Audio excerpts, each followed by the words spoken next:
Buenos días hermanos, hermanas. Espero que se encuentren bien.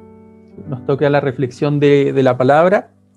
Así que este domingo y el próximo domingo estaremos hablando de cómo Dios habló en la historia y a nuestra vida.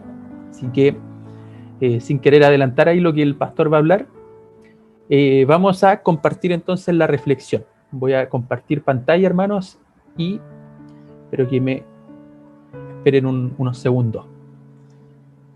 Compartir.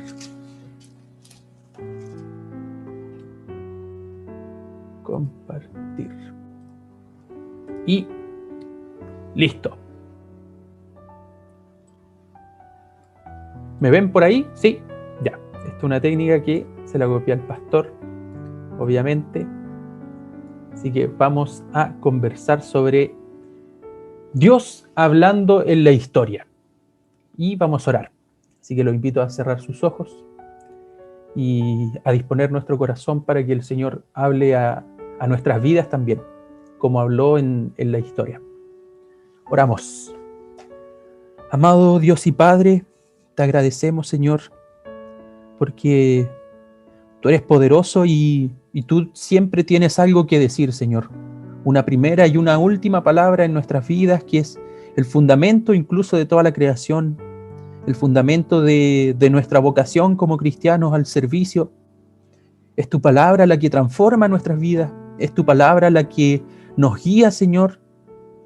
Es tu palabra, Señor, la que nos renueva cuando estamos cansados. Es tu palabra la que habla cuando te buscamos en la Escritura.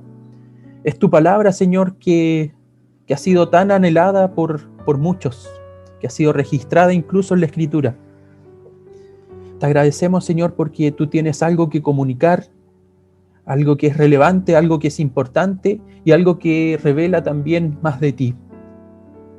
El pueblo de Israel, Señor, como sabemos por tu palabra, se inclinaba, Señor, ante dioses, se inclinaba, Señor, ante ciertas situaciones, y tú les dijiste una vez que se inclinaban ante ídolos que tenían boca pero no hablaban, tenían oídos pero no escuchaban, tenían ojos pero no veían, Señor.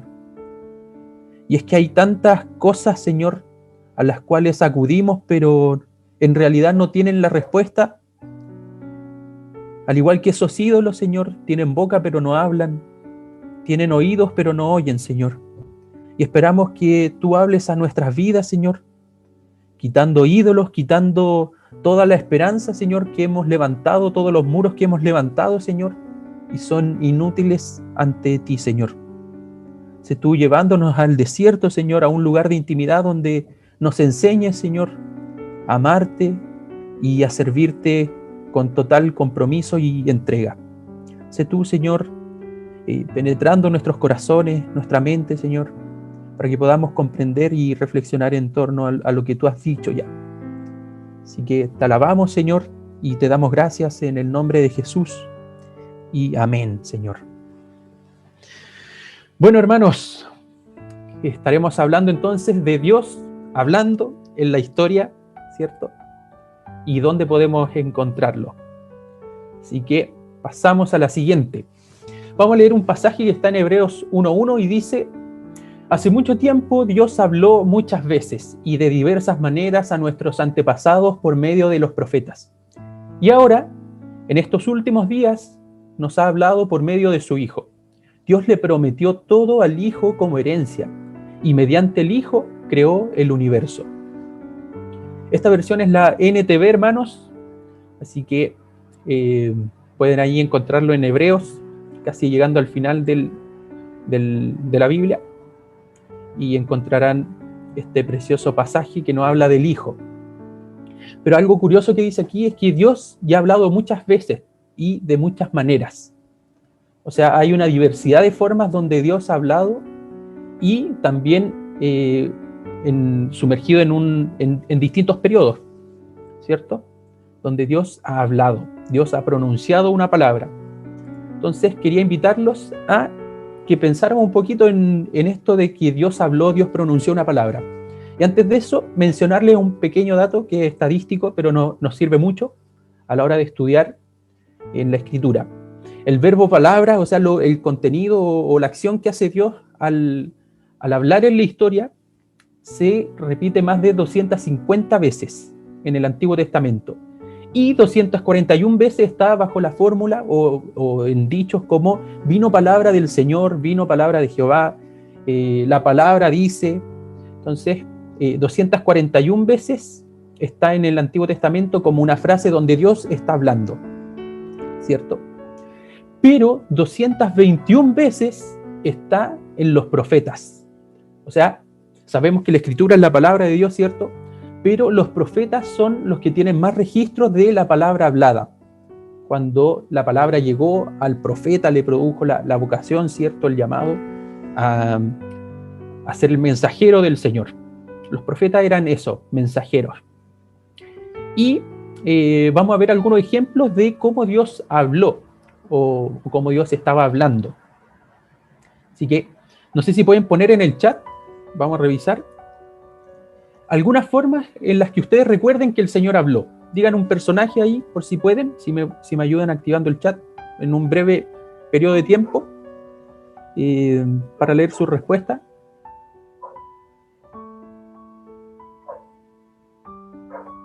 Ya. Ahora sí. Vamos a ver, hermano, entonces, ¿qué dicen ustedes por el chat? ¿Algunos recuerdos que hayan visto o algo que le haya impactado de Dios hablando en la historia? Vamos a ver algunos pequeños ejemplos. Dios le habló a Jonás. Bueno, sí, a un profeta también. Puede ser cualquier ejemplo de Dios hablando en realidad. Así que ahí la Eli dice, Dios le habló a Jonás. ¿Qué otro ejemplo tenemos? ¿De cuál se acuerdan? Por ejemplo, Pastor Jaime, no sé, ¿algún ejemplo que usted recuerde o que le haya impactado de Dios hablando?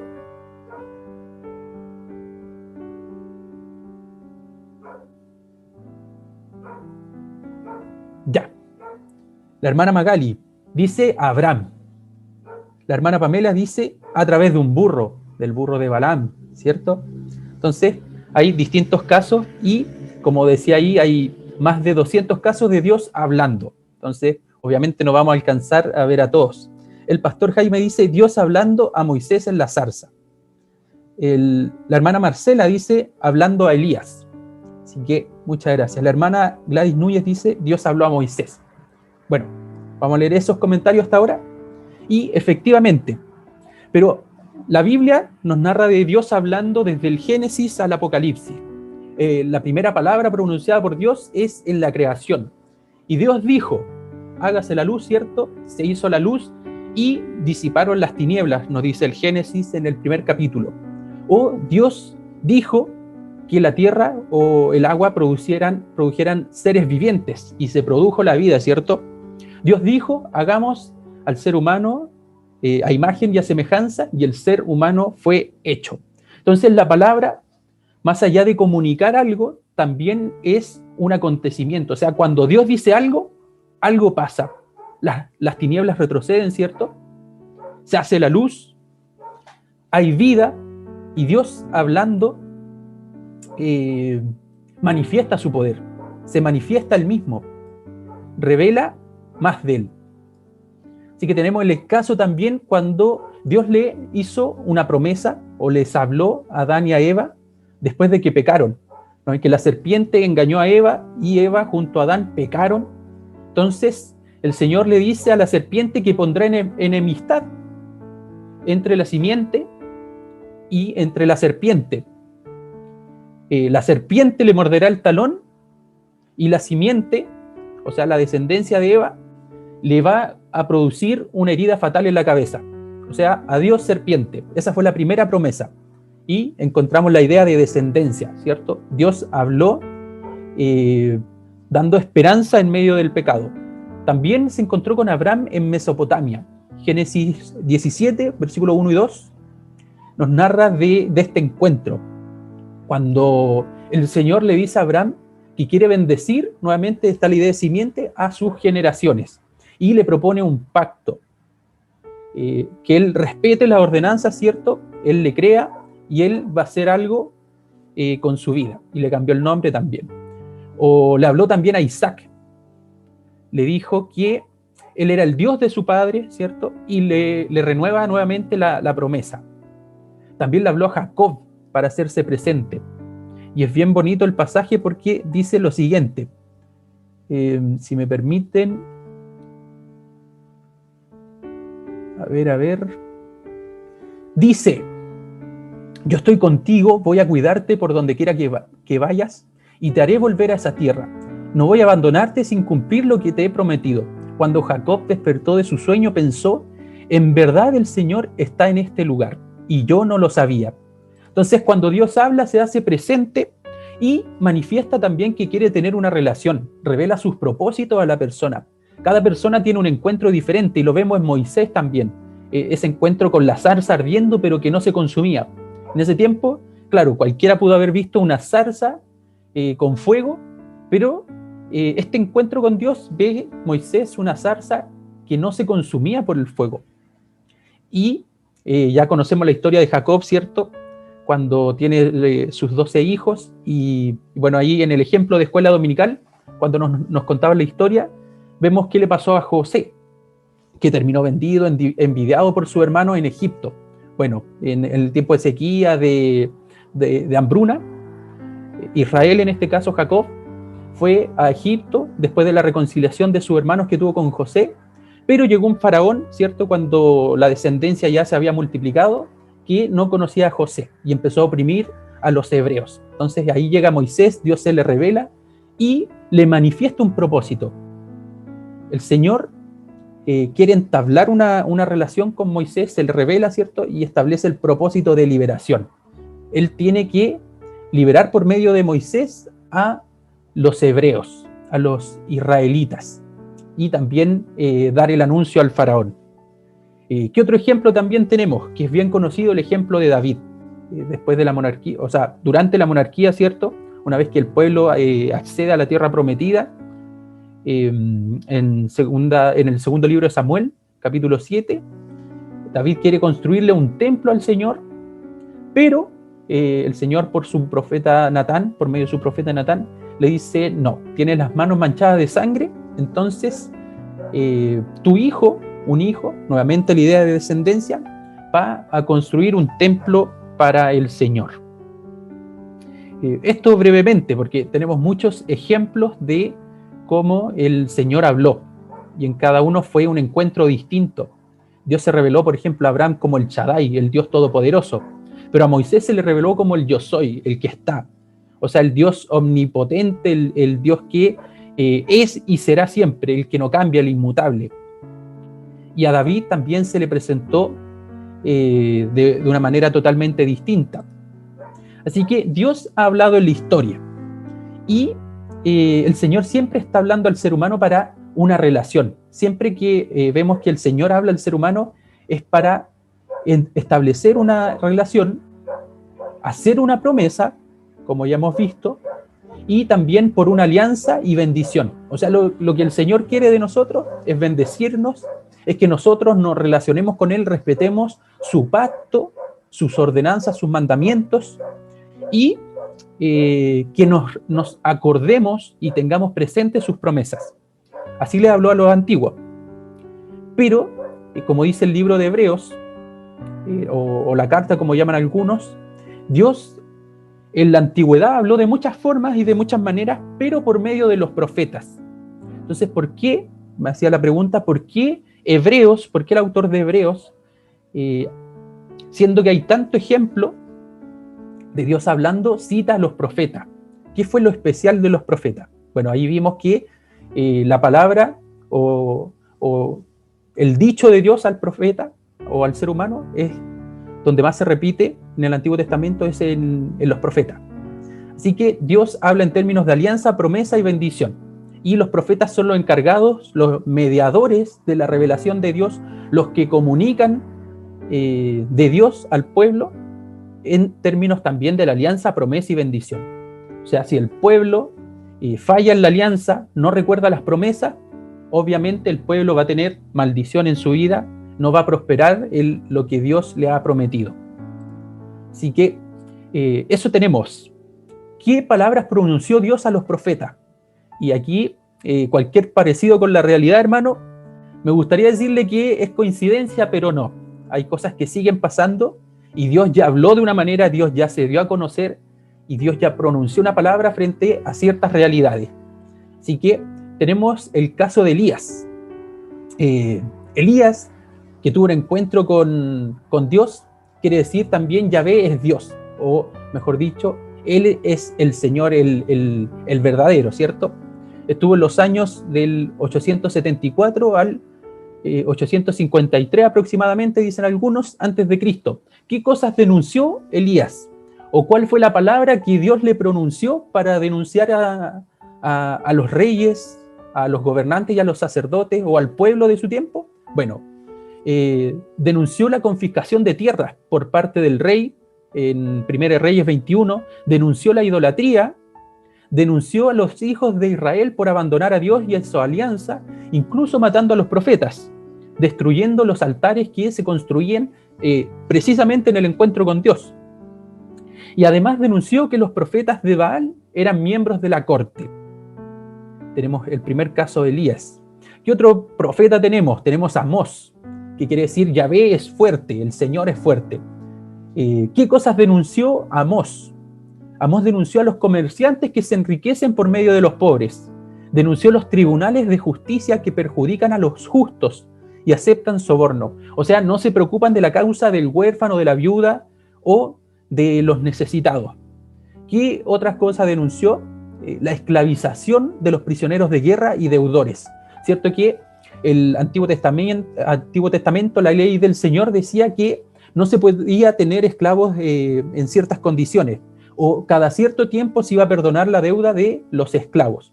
O sea, el Señor, el que rescató a su pueblo de la esclavitud, está en contra de la esclavitud, y por eso mismo no les permite, a diferencia de otros pueblos, que ellos esclavicen a la gente. No puede ser, porque el Señor es liberador, es el que libera. Así que denunció esta esclavización de prisioneros de guerra y deudores. Denunció los tributos e impuestos, las garantías y préstamos. Imagínense, cosas que hoy día quizá encontramos tan sociales, el Señor ya las había denunciado en su tiempo. Denunció la riqueza y lujos de la clase alta. Denunció al rey, a las señoras nobles, a la religión del pueblo y a los propietarios de campos, propietarios de distintos bienes materiales. Miqueas también, unos años después, que quiere decir, ¿quién es como Yahvé? Denunció los tribunales nuevamente, que actúan por soborno y falso testimonio, o sea, perjudican a los huérfanos, a los indefensos, y son injustos.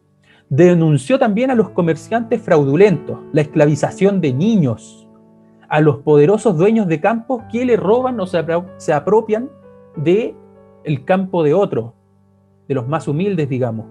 Denunció a príncipes, a jefes militares, a sacerdotes, a falsos profetas.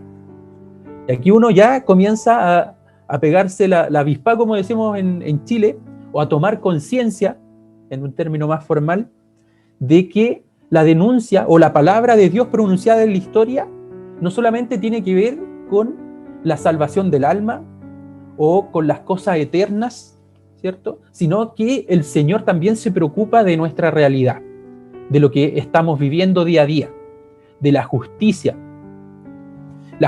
en todo ámbito. Aquí otro profeta tenemos, bueno, tenemos a Isaías, que denunció también nuevamente los tribunales con jueces corruptos, que se olvidaban de los derechos de los huérfanos y viudas. Denunció la promulgación de leyes injustas, la esclavización de los huérfanos para los poderosos. Denunció a los dueños de campo, nuevamente los que le tenían ansias de riqueza y le quitaban las propiedades a otros, o buscaban, maquinaban planes, hacían planes malévolos, ¿cierto?, para quitarle la propiedad y el sustento a otros. Denunció el lujo, la riqueza y la ambición política. Denunció a reyes, príncipes, jefes militares, ancianos, o sea, gente que estaba a cargo de cuidar en el templo, ¿cierto? A la gente sabia que estaba a cargo de las personas, de instruir también. Denunció a mujeres nobles, autoridades religiosas, denunció al imperio babilónico, al imperio asirio y denunció a las naciones extranjeras. Tenemos a Jeremías, que dice que Yahvé exalta, denunció tribunales con jueces corruptos, denunció comerciantes que se enriquecen a causa de los pobres, denunció a sacerdotes,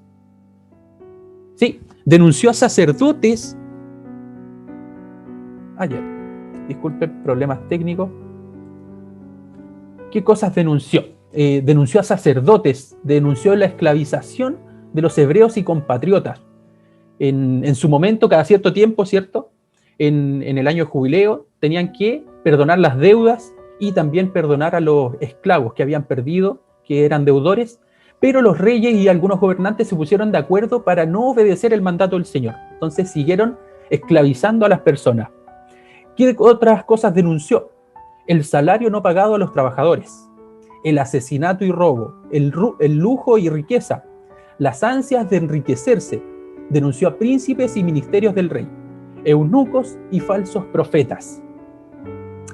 ¿A qué otro profeta tenemos? Tenemos a Zacarías, que denunció tribunales con jueces corruptos y nuevamente a estas personas que se apropiaban de los campos de los desterrados o de las demás personas, los que robaban el terreno. Y Joel. En Joel en realidad no encontramos una denuncia, pero sí un anuncio.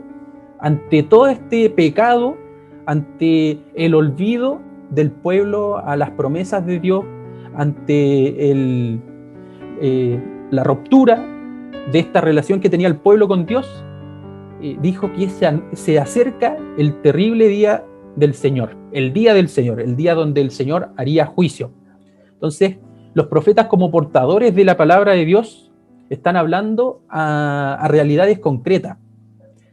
A veces tenemos la idea de que el profeta se preocupa del futuro, ¿cierto? El profeta el que ve el futuro, pero esa idea es más griega que de la tradición bíblica o del pueblo judío. El profeta el que habla a la sociedad es una especie de sociólogo que, encargado por Dios, está con el rol de denunciar y hacer evidente al pueblo lo que está fallando delante de Dios en términos de alianza y de promesa, ¿cierto? Entonces, el profeta está interesado en revelar a Dios, o más dicho, la palabra que recibe el profeta es una palabra de revelación de la justicia de Dios. Entonces, el pueblo necesita conocer la justicia de Dios y necesita arrepentirse, necesita volver a tener una relación con Dios, volver a recordar las promesas del Dios que los sacó de Egipto, del Dios que abrió los mares y les prometió una tierra donde fluye, ¿cierto?, donde hay leche y miel, pero sabemos que el pueblo no lo hizo. Entonces, en desobediencia, durante la monarquía, incluso después de David, tenemos la división de los dos reinos y posteriormente la destrucción del reino del norte por el imperio asirio.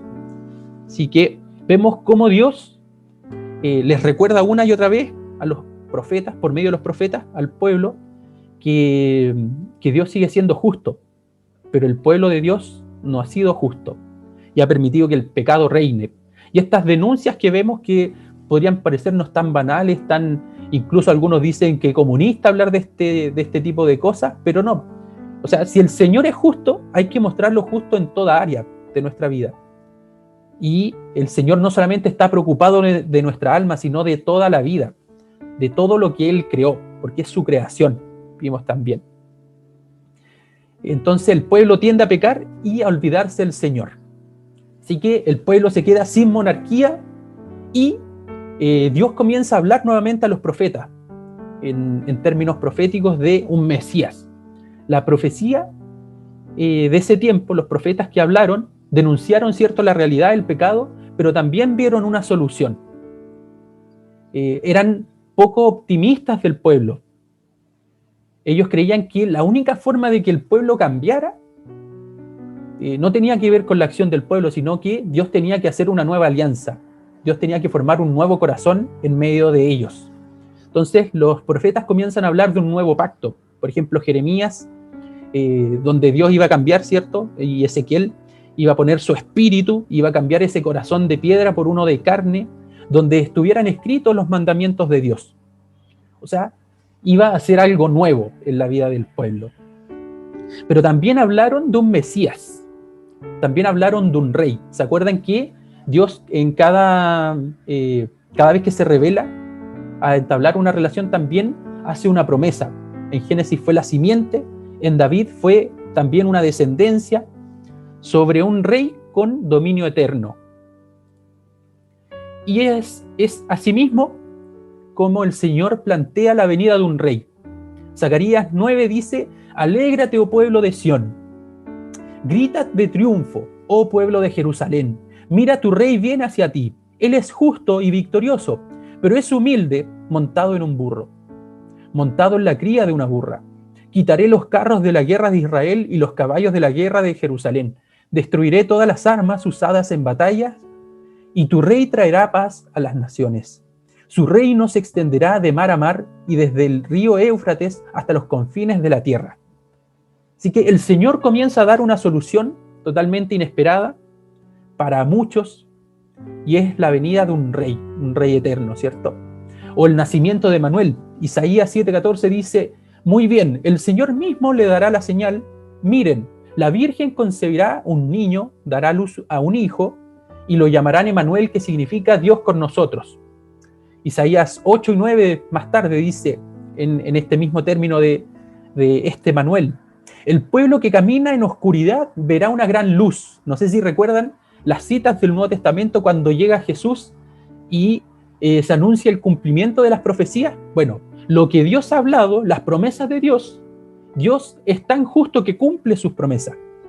Y lo que está prometiendo aquí es: para aquellos que viven en una tierra de densa oscuridad, brillará una luz.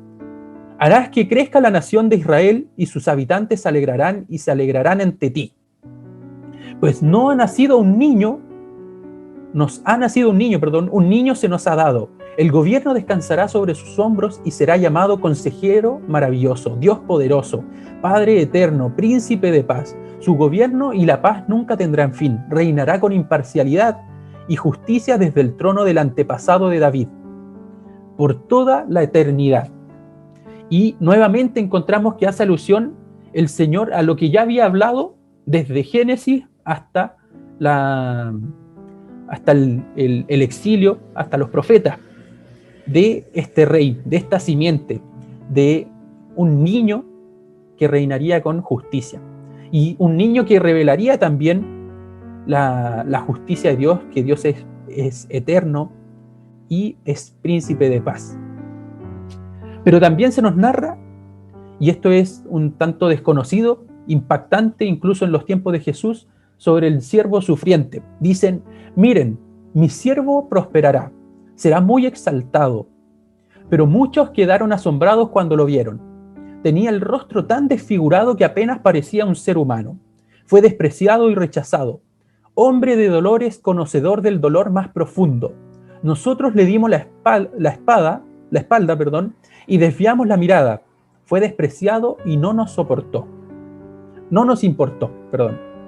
Sin embargo, fueron nuestras debilidades las que él cargó. Fueron nuestros dolores los que lo agobiaron. Y pensamos que sus dificultades eran un castigo de Dios. Un castigo por sus propios pecados. Pero él fue traspasado por nuestras rebeliones y aplastado por nuestros pecados. Fue golpeado para que nosotros estuviéramos en paz. Fue azotado para que pudiéramos ser sanados. Todos nosotros nos hemos extraviado como ovejas. Hemos dejado los caminos de Dios para seguir los nuestros. Sin embargo, el Señor puso sobre él, y aquí no puedo leer muy bien, pero puso sobre él, ¿cierto?, el castigo que merecíamos nosotros. De modo que el Señor va dando más claridad sobre lo que está revelando, sobre sus propósitos, ¿cierto? Y eso es lo que Dios habló por medio de los profetas. No solamente una denuncia a la realidad, a que se han apartado de Dios, no solamente para que volvieran a una relación con Él, sino que también hablaron ofreciendo una solución de parte de Dios. La palabra de Dios fue dicha a los profetas como mediadores para esperanza de un pueblo oprimido, para esperanza de un pueblo que sus gobernantes se habían apartado de la relación con Dios. Pero ahora dice Hebreos, En estos últimos días, o sea, después de que hablaron los profetas, Hebreo nos dice, nos ha hablado por medio de su Hijo. Y esto es lo tremendo, quizás que muy pocas veces reflexionamos sobre la palabra de Dios. Si antes el Señor ocupaba profetas para revelarse, profetas para enviar un mensaje, ahora lo ha hecho con su Hijo. O sea, noten la cercanía. Ya no es solamente un pecador, un profeta pecador apartado del pecado, sino que ahora Dios habla por medio de su Hijo. Y Jesús continúa también el legado profético. Dice, Jesús denuncia a los fariseos y maestros de la ley, Mateo 23. O en Juan 12 dice, devoran las casas de las viudas, simulando largas oraciones. Estas tendrán un juicio muy severo. En Lucas también dice, vosotros, los fariseos, limpiáis la copa y el plato por fuera, pero vuestro interior está lleno de rapiña y maldad. O también les dice en otras ocasiones, ustedes son un sepulcro abierto. O sea, una tumba abierta, una tumba que putrefacta, ¿cierto? Donde no sale nada bueno ni olor fragante delante del Señor. También Jesús denuncia la falsa espiritualidad. Nuevamente Jesús, como portador del mensaje de Dios, de la palabra de Dios, dice, y cuando oréis, no digáis las palabras inútiles como los paganos que se figuran que van a ser oídos por su abundancia de palabras o palabrerías. No limitéis, porque sabe vuestro Padre de qué cosas tenemos necesidad antes de que las pidamos. ¿Qué otra cosa denuncia también Jesús? Denuncia a quienes se enriquecen aprovechándose a costa de los demás, o incluso en el nombre de Dios. Dice Marcos 11, llegaron a Jerusalén y entrando Jesús en el templo comenzó a echar fuera a los que vendían y compraban en el templo. Volcó las mesas de los que cambiaban el dinero y los asientos de los que vendían las palomas. Y no permitía que nadie transportara objeto alguno a través del templo. Y les enseñaba diciendo, fíjense, ¿no está escrito, mi casa será llamada casa de oración para todas las naciones? Pero Jesús dice, pero ustedes la han hecho cueva de ladrones. Los principales sacerdotes y los escribas oyeron esto y buscaban cómo destruir a Jesús. Nuevamente, el Señor siempre que habla es en torno al pecado, para que nosotros nos apartemos de él y tengamos una relación, respetemos su pacto y nos recordemos de sus promesas, ¿cierto?, de bendición para nuestra vida. Así que Jesús continúa con ese legado profético denunciando también a los que convirtieron un lugar que es dedicado a la piedad, a la oración, a la comunión con Dios, lo convirtieron en cueva de ladrones. Entonces nuevamente vemos que Jesús denuncia, y no solo denuncia, sino que da vuelta a las mesas del templo y deja impactado a los sacerdotes y a los escribas. Pero quizás esto es lo que más nos choca de Jesús, porque muchos tienen una idea de un Jesús que está en silencio, un Jesús que no transmite el mensaje de Dios, un Jesús que no da vuelta a las mesas de la corrupción, un Jesús que no denuncia a los poderes, un Jesús que no denuncia a quienes se aprovechan de los huérfanos y de las viudas. Muchos tampoco no quieren ese tipo de Jesús. Muchos quieren un Jesús que calle frente al pecado, que calle frente a la injusticia, pero sabemos que Dios ha hablado. Dios ha hablado en la historia y se ha hecho cargo de nuestra injusticia. Entonces, Hebreo nos dice, Dios ha hablado por el Hijo. Jesús es ese enviado del linaje de David, del reinado, que anuncia el reinado de Dios y que es el cumplimiento de las profecías y de lo dicho por los profetas. Jesús con su mensaje va transformando, ¿cierto?, las vidas a través del perdón del pecado y su sacrificio en la cruz para las personas que crean en Él, sean reinadas por Dios y puedan cumplir, ¿cierto?, la voluntad de Dios, llamándolas a una familia. Pero lo radical o lo curioso del Nuevo Testamento no solamente es eso, ya que el Nuevo Testamento no dice Jesús, no dice Jesús era el mensajero, no dice solo eso, sino que dice Jesús es el mensaje. Jesús es la palabra de Dios pronunciada. No solo el que nos anuncia la palabra de Dios, no solo lo que nos anuncia lo que ha dicho a Dios, sino que Jesús mismo es la palabra, es el anuncio, es la forma en que Dios habló. Eso es lo que dice Hebreos Eso es lo que dice Juan. Y Juan dice, en el principio la palabra ya existía, la palabra estaba con Dios y la palabra era Dios. El que es la palabra existía en el principio con Dios. Dios creó todas las cosas por medio de él y nada fue creado sin él. La palabra le dio vida a todo lo creado y su vida trajo luz a todos. La luz brilla en la oscuridad y la oscuridad jamás podrá apagarla. Nuevamente, no está hablando en un lenguaje de la creación. O sea, oímos en el comienzo que Dios pronunció una palabra. Dios dijo, la palabra de Dios fue dicha y se hizo la luz. Retrocedieron las tinieblas. Comenzó la tierra a teñirse de verde con la vegetación y las plantas. Se formó la vida debajo de las aguas y arriba de las aguas. El ser humano fue creado y recibió ese aliento de vida. Entonces, todas esas cosas que fueron hechas por la palabra, que incluso la misma historia fue creada por la palabra, cuando Dios pronuncia una palabra, es creada la historia, como la conocemos. Es esa palabra, dice Juan, dice Hebreos y también Pablo, esa palabra era Jesucristo. O sea, esa palabra comunicada, esa palabra que Dios ha pronunciado en la historia, esa palabra que en el Génesis disipaba las tinieblas, daba vida. Bueno, esa palabra ahora se hizo carne. Esa palabra es la promesa que recibieron nuestros antepasados por medio de los profetas. Esa palabra es la solución a la injusticia del mundo, es la solución a nuestro pecado. Es Jesucristo el límite o la revelación más plena que ha pronunciado en la historia. Es Jesucristo la palabra más profunda que Dios ha pronunciado en la historia. Jesús es la palabra.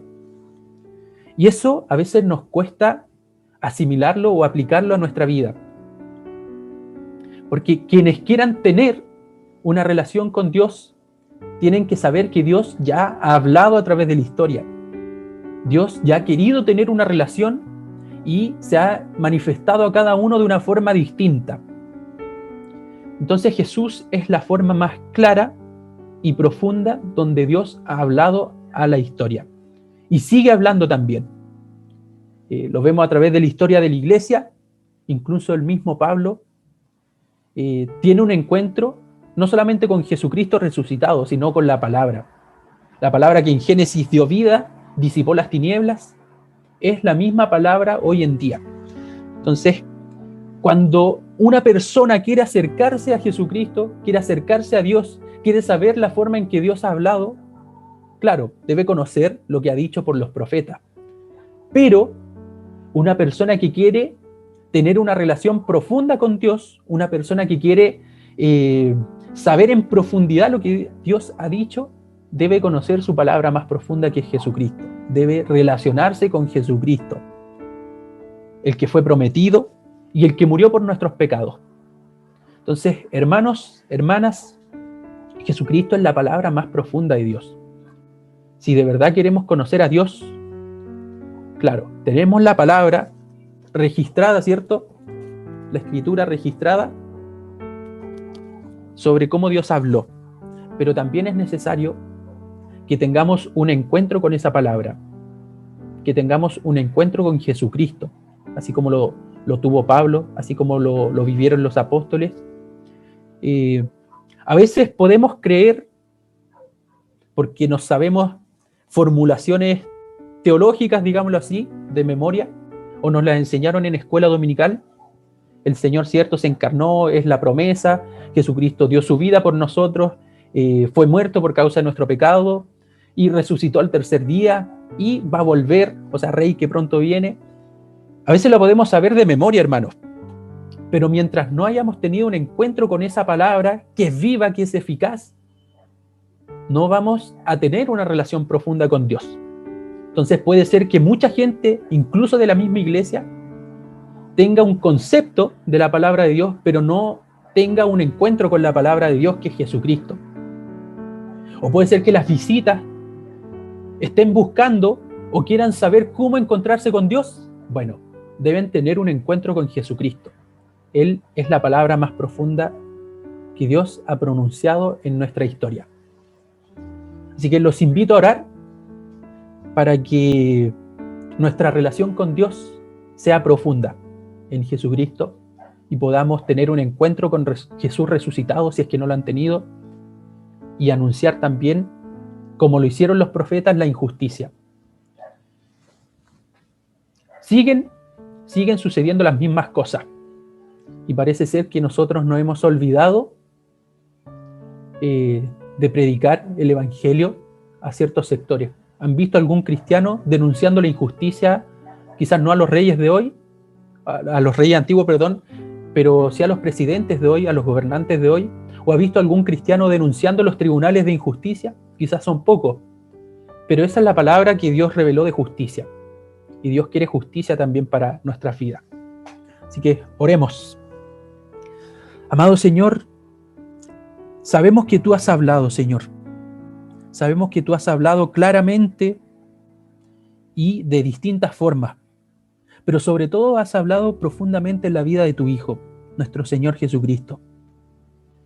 Padre, te pido que todas las personas que participan de nuestra iglesia, que participan de otras iglesias, que quizás han pasado años en escuela dominical, quizás sean maestros, quizás sean líderes, no lo sabemos, quizás sean pastores en otras iglesias también, pero sea como sea, son personas que han conocido, han oído de tu palabra. Pero Padre, te pido que les des la conciencia, Señor, de que tengan un encuentro, no solamente que conozcan lo que se ha hablado, sino que tengan un encuentro con esa palabra que es viva y eficaz, que es Jesucristo, que ha dado su vida por nosotros, que ha sido el Rey prometido, el Rey que reinará con justicia, el Rey que lleva nuestras cargas, nuestros dolores, el Rey que nos acompaña. Te pido también por las visitas. Si hay alguna, Señor, a la cual tú la hayas inquietado, Señor, con venir a esta transmisión, que no es coincidencia, Señor. Si tú la has inquietado, Señor, por conocerte, por saber más de ti, Señor, pon en su corazón que debe tener un encuentro con Jesucristo resucitado. Debe creer y poner su vida, confiar en Él y poner su vida en obediencia a esta nueva alianza que tú has hecho para entablar una relación con nosotros, Señor. Tú has provisto de todo, Señor, para que tengamos una relación profunda. Pero puede ser que muchos se estén rechazando lo más profundo de ti, que es Jesucristo.